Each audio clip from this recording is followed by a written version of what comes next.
नमस्कार दोस्तों, आपका फिर से स्वागत है मेरे YouTube चैनल SSG के स्टडी में। आज मैं आपके लिए फिर से लाया हूं लुसेंट सामान्य ज्ञान वन लिनियर प्रश्नों के सीरीज। इसका भाग रहेगा 8। तो चलिए शुरू करते हैं वन लिनियर लुसेंट सीरीज का 8वां भाग, जो सभी प्रतियोगी परीक्षा के लिए महत्वपूर्ण है। आज का पहला प्रश्न रहेगा और सेट का 201वां नंबर प्रश्न 201 नंबर प्रश्न रहेगा। भारत में हरित क्रांति के जनक के रूप में किसे जाना जाता है? तो भारत में हरित क्रांति के जनक के रूप में किसे जाना जाता है? वो जाना जाता है किसे?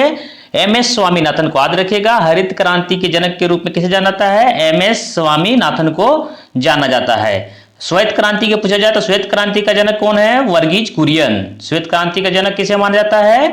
वर्गीज कुरियन को माना जाता है।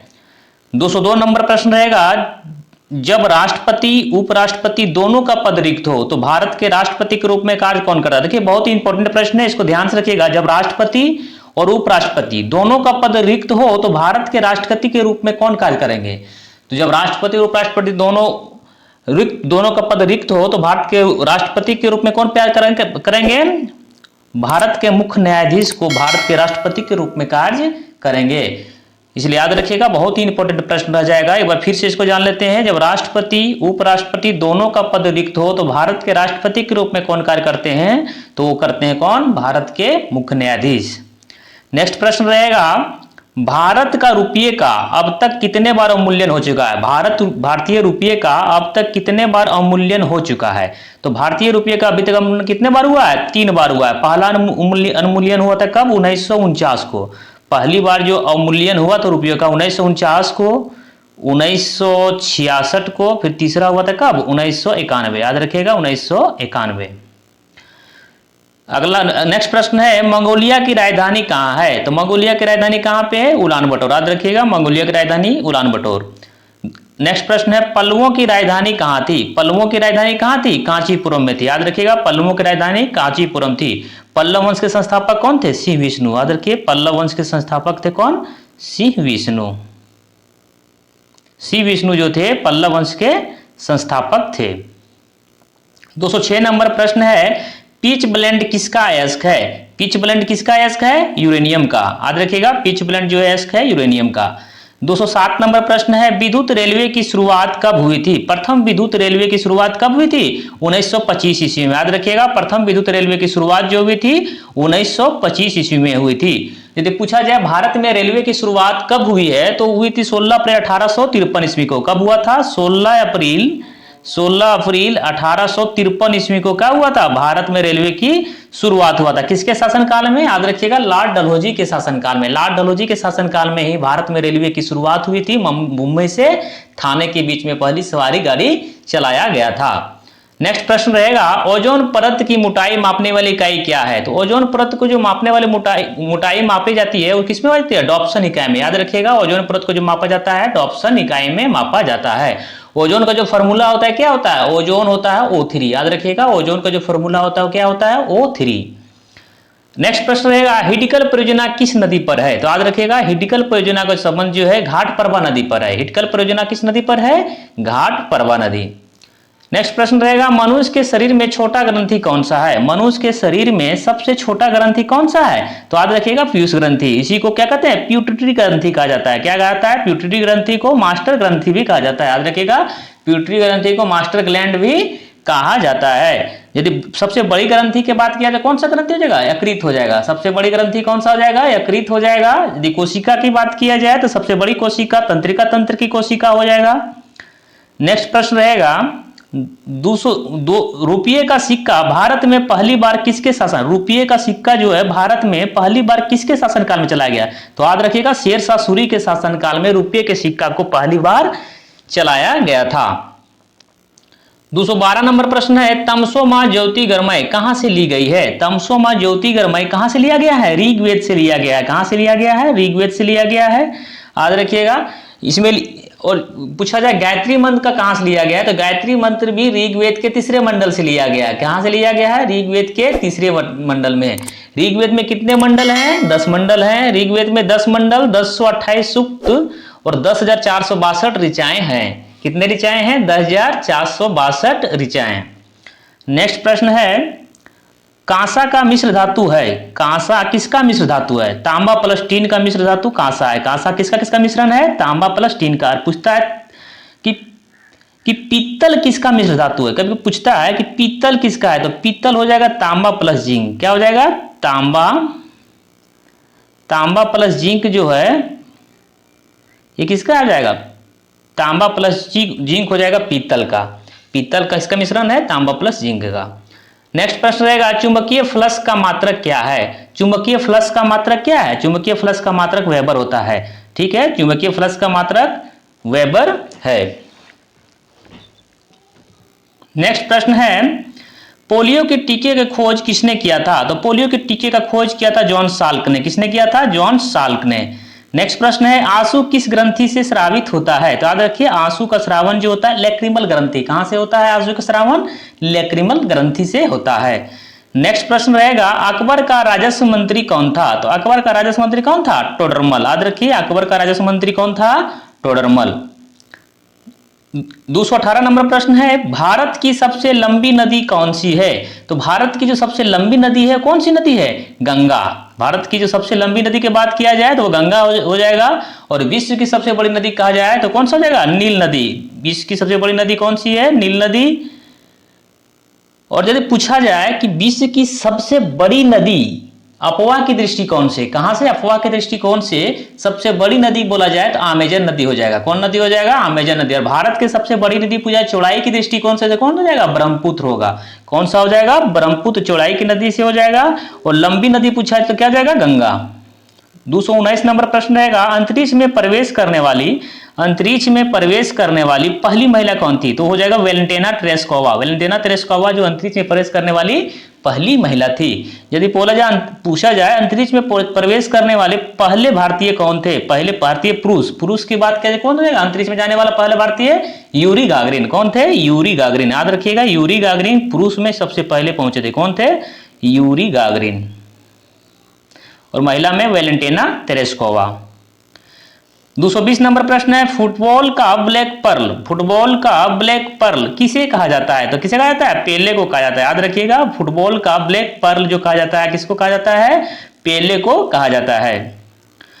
221 नंबर प्रश्न है, पंडवानी किस राज्य का लोक नृत्य है? याद रखिए, पंडवानी जो है किस राज्य का लोक नृत्य है? छत्तीसगढ़ का। याद रखिएगा, पंडवानी जो है छत्तीसगढ़ का लोक नृत्य है। यदि पूछा जाए कि कथकली किस राज्य का लोक नृत्य है? तो कथकली कहाँ का है? कथकली बहुत पूछता है। याद रखिएगा, कथकली जो है कहाँ का है? केरल का है। कहाँ का है? कथकली जो है केरल का है। कथकली जो रहेगा केरल का। याद रखिए, कथकली केरल का रहेगा। कथक पूछा जाए तो उत्तर भारत का हो जाएगा। कुचिपुड़ी पूछा जाए तो आंध्र प्रदेश का हो जाएगा। कुचिपुड़ी कहाँ का हो जाएगा? कुचिपुड़ी आंध्र प्रदेश का हो जाएगा। ठीक है। नेक्स्ट प्रश्न रहेगा, लॉ ऑफ फ्लोटिंग सिद्धांत की खोज किसने किया था? लॉ ऑफ फ्लोटिंग सिद्धांत की जो खोज किया था किसने किए थे? आर्किमिडीज ने। किसने किया था? आर्किमिडीज ने। 223 नंबर प्रश्न है, आवर्त के नियम की खोज किसने किया था? आवर्त के नियम का खोज जो किया था किसने किया था? मेंडलीफ ने किए थे। किसने किए थे? मेंडलीफ। अगला प्रश्न है, हाइड्रोजन बम किस अभिक्रिया पर आधारित है? तो हाइड्रोजन बम जो है नाभिकीय संलयन पर आधारित है। किस पे आधारित है? हाइड्रोजन बम नाभिकीय संलयन पर। 225 नंबर प्रश्न है, प्रोटॉन किस प्रकार का कण है? जो प्रोटॉन है किस प्रकार का कण है? धन आवेशित युक्त होता है। क्या होता है?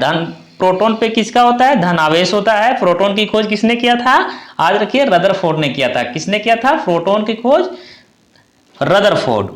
226 नंबर प्रश्न है, परमाणु बम का विकास किसने किया था? तो परमाणु बम का जो आविष्कार किया था वो किया था जे रॉबर्ट ओपनहीमर। याद रखिएगा, परमाणु बम का विकास किया था जे रॉबर्ट ओपनहीमर ने। अगला प्रश्न है, जीवाश्म की आयु का निर्धारण किसके द्वारा किया जाता है? तो जीवाश्म जो है, जीवाश्म की आयु का निर्धारण किसके द्वारा किया जाता है? रेडियो कार्बन डेटिंग पद्धति से। किसके द्वारा? रेडियो कार्बन डेटिंग पद्धति के द्वारा किया जाता है। 228 नंबर प्रश्न है, पृथ्वी की आयु का आकलन किसके द्वारा किया जाता है? पृथ्वी की आयु का भी ज्ञात करना है तो किससे किया जाएगा? यूरेनियम डेटिंग विधि से निकाला जाएगा। 229 नंबर प्रश्न है, डायनामाइट के आविष्कारक कौन थे? डायनामाइट जो है उसके आविष्कारक कौन थे? Alfred Nobel. कौन है? Alfred Nobel. 230 नंबर प्रश्न है क्वांटम सिद्धांत किसने दिया था? क्वांटम जो सिद्धांत है वो किसने दिया था? मैक्स प्लांक ने। किसने दिया था? Max Planck. 231 नंबर प्रश्न है भारत का सबसे पहला परमाणु रिएक्टर किस नाम से जाना जाता है? तो भारत का पहला परमाणु रिएक्टर कहाँ है? कहाँ है? अप्सरा। अप्सरा है। कहाँ पे स्थित है? ट्राम्बे में। कहाँ पे? ट्राम्बे में है। इसका क्या नाम है? अप्सरा। 232 नंबर प्रश्न है सर्वाधिक वेदन क्षमता वाला किरण है। सर्वाधिक वेदन क्षमता वाला किरण कौन सा है? गामा किरण। कौन सा किरण है? गामा किरण। सूर्य ग्रहण कब होता है? सूर्य ग्रहण कब होता है? तो ये होता है अमावस्या के दिन। याद रखिएगा सूर्य ग्रहण जो होता है कब होता है? अमावस्या के दिन होता है। कब होता है? जब भी होगा तो अमावस्या के दिन। ऐसा नहीं है कि हर एक अमावस्या के दिन होता है, लेकिन जब भी होगा तो क्या होगा? सूर्य ग्रहण अमावस्या के दिन। आप बताइए कि चंद्र ग्रहण कब होता है? चंद्र ग्रहण कब होता है? आप बताइए। यदि चंद्र ग्रहण के बारे में जानते हैं तो बताइए कि चंद्र ग्रहण कब होता है, अमावस्या या पूर्णिमा? चंद्र ग्रहण कब होता है बताना है आपको। ऑप्शन दे रहे हैं अमावस्या के दिन या तो पूर्णिमा के दिन। अगर आप जानते हैं तो कमेंट बताइए। 234 नंबर प्रश्न है पूर्व से पश्चिम की ओर परिक्रमा करने वाले ग्रह कौन से हैं? तो पूर्व से पश्चिम की ओर परिक्रमा करने वाले जो ग्रह हैं कौन कौन से हैं? दो ग्रह हैं, शुक्र और अरुण ग्रह। याद रखिएगा शुक्र और अरुण ग्रह। और ये अरुण ग्रह को क्या कहा जाता है? यूरेनस भी अरुणे ग्रह को कहा जाता है। किसको कहता है? अरुण ग्रह को ही, अरुण ग्रह को ही यूरेनस ग्रह कहा जाता है। ये पूर्व से पश्चिम की ओर परिक्रमा करने वाला ग्रह है। नेक्स्ट प्रश्न है सौरमंडल का सर्वाधिक गर्म ग्रह है। तो सौरमंडल का सर्वाधिक गर्म ग्रह की बात किया जाए कौन सा है? शुक्र है। याद रखिएगा सर्वाधिक गर्म ग्रह कौन सा है? शुक्र। ब्रह्मांड में विस्फोटी तारा किसे कहा जाता है? ब्रह्मांड में विस्फोटी तारा के रूप में जाना जाता है क्या है? उसका नाम है अभिनव तारा। याद रखिएगा ब्रह्मांड में विस्फोटी तारा के रूप में जाना जाता है वह कौन सा है? अभिनव तारा। 237 नंबर प्रश्न है सबसे चमकदार ग्रह कौन सा है? सबसे चमकदार ग्रह कौन सा है? शुक्र ग्रह। याद रखिएगा शुक्र ग्रह को क्या कहता है? सुबह का तारा, शाम का तारा कहा जाता है। क्या कहा जाता है? सुबह का तारा, शाम का तारा भी कहा जाता है। 238 नंबर प्रश्न है कौन सा पृथ्वी के सबसे नजदीक होता है? तो कौन सा ग्रह जो पृथ्वी के सबसे नजदीक है वो शुक्र ग्रह है। यदि सूर्य के नजदीक पूछा जाए तो कौन सा ग्रह हो जाएगा? बुध ग्रह। लेकिन पृथ्वी के नजदीक शुक्र ग्रह।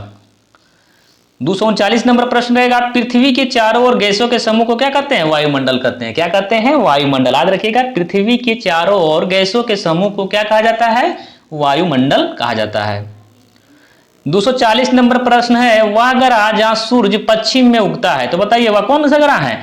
इसका परिक्रमा उल्टा होता है अन्य ग्रह की अपेक्षा। वह ग्रह जहां सूर्य पश्चिम से उगता है वो कौन सा ग्रह है? वो अरुण और शुक्र ग्रह हो जाएंगे। कौन सा ग्रह हो जाएंगे? अरुण और शुक्र ग्रह।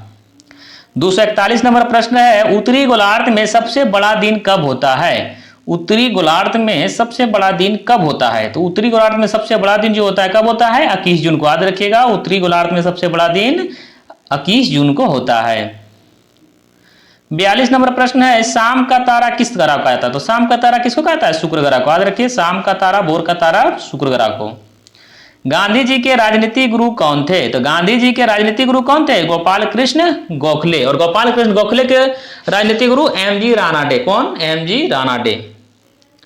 244 नंबर प्रश्न है सबसे बड़ा ग्रह कौन सा है? तो सबसे बड़ा ग्रह कौन सा है? पृथ्वी जो है सबसे बड़ा ग्रह है।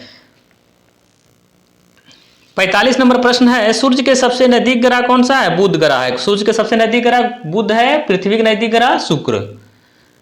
मंगल ग्रह को किस ग्रह के रूप में जाना जाता है? मंगल ग्रह को लाल ग्रह के कहा जाता है। क्या कहा जाता है? मंगल ग्रह को लाल ग्रह। किसके कारण? आयरन ऑक्साइड के कारण। फेरस ऑक्साइड या आयरन ऑक्साइड के कारण मंगल ग्रह को लाल ग्रह कहा जाता है। याद रखिएगा मंगल ग्रह को लाल ग्रह भी कहा जाता है। किसके कारण? किसकी उपस्थिति के कारण? आयरन ऑक्साइड की उपस्थिति के कारण मंगल ग्रह को लाल ग्रह कहा जाता है। 247 नंबर प्रश्न है भारत का सबसे बड़ा सार्वजनिक उपक्रम कौन सा है? तो क्या होगा? Indian railway. कौन सा होगा? इंडियन रेलवे जो है भारत का सबसे बड़ा सार्वजनिक उपक्रम है। 248 नंबर प्रश्न है भारत में सबसे पहले रेल कहां चलाई गई? तो भारत में सबसे पहले रेल कहां चलाई गई थी? मुंबई में। कब चलाई गई थी? 16 अप्रैल 1853 ईस्वी में। कब चलाए गए थे? 16 अप्रैल 1853 ईस्वी में मुंबई में चलाया गया था। किसके शासनकाल में? लॉर्ड डलहौजी के शासनकाल में। याद रखिएगा लॉर्ड डलहौजी के शासनकाल में भारत में सबसे पहले रेल की शुरुआत हुई थी।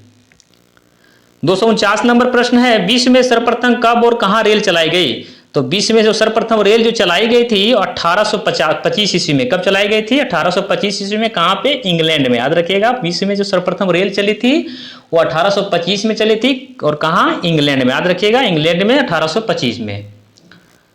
और आज का अंतिम प्रश्न रहेगा, भारत में सर्वप्रथम रेल शुरू करने का श्रेय किसे जाता है? भारत में रेल शुरू करने का, भारत में सर्वप्रथम रेल शुरू करने का श्रेय किसे जाता है? लॉर्ड डलहौजी को। किसे जाता है? लॉर्ड डलहौजी को। चलिए, वीडियो कैसा लगा? वीडियो अच्छा लगा हो तो लाइक कर दीजिए, अपने दोस्तों के साथ शेयर भी कर दीजिए, तथा मेरे चैनल पर आप पहली बार आए हैं तो चैनल को सब्सक्राइब भी कर लीजिए। तो चलिए मिलते हैं नेक्स्ट वीडियो में, तब तक के लिए धन्यवाद।